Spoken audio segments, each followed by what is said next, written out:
સ્વાગત છે મિત્રો તમારું મારી યુટ્યુબ ચેનલ પર મિત્રો આમાં ગુજરાત ગૌણ સેવા પસંદગી મંડળ દ્વારા જાહેરાત ક્રમાંક 415 મિત્રો 2026-27ની ભરતી માટેની જાહેરાત કરવામાં આવી છે. જ્યાં મિત્રો જોઈએ તો વધુ ગુજરાત ગૌણ સેવા પસંદગી મંડળ દ્વારા ગાંધીનગર દ્વારા આરોગ્ય અને પરિવાર કલ્યાણ વિભાગના નિયંત્રણ હેઠળના ખાતા વડાના કમિશનર આરોગ્ય અર્બન હેઠળના તબીબી સેવાઓ પ્રવાહ હસ્તકના તાંત્રિક સુધી નીચે દર્શાવ સુધી ભરતીની જગ્યાઓ ભરવા માટે ઓજસની વેબસાઇટના અરજી મંગાવવામાં આવે છે.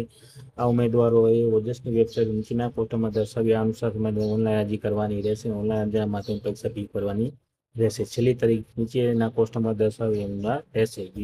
વધુ વિગતો મંડળની વેબસાઇટ gsb.gujarat.gov.in અને ojas.gujarat.gov.in વેબસાઇટ પર મૂકવામાં આવેલ છે. હવે જગ્યાઓ જોઈએ તો મિત્રો જાહેરાત ક્રમાંક 415 2026-27 જગ્યાનું નામ છે જુનિયર ફાર્માસી સીધી ભરતી છે મિત્રો. કુલ 266 જેટલી જગ્યાઓ છે. ઓનલાઈન અરજી કરવા માટેની તારીખ 6 જૂન 2026 થી 25 જૂન 2026 સુધીમાં તમે ઓનલાઈન અરજી કરી શકશો અને ઓનલાઈન પરીક્ષા જે ફી ભરવાની છેલ્લી તારીખ છે તે 28 જૂન 2026 સુધી તમે ફી ભરી શકશો. તો આ પ્રમાણે મિત્રો જુનિયર ફાર્માસિસ્ટની સીધી ભરતીની 266 જગ્યાઓ માટેની ઓનલાઈન અરજીઓ મંગાવવામાં આવે છે ઓજસની વેબસાઇટ ઉપર. તારીખ 6/6/2026થી ઓનલાઈન અરજી કરી શકાશે. તો મિત્રો જે પણ ઉમેદવારો મિત્રો ઓનલાઈન અરજી કરવા માંગતા હોય તો સર્વ ઉમેદવારોનો આપણે વિનંતી વિડીયો ગમે હોય તો લાઇક શેર અને સબસ્ક્રાઈબ કરવાનું ભૂલતા નહીં. જય હિન્દ.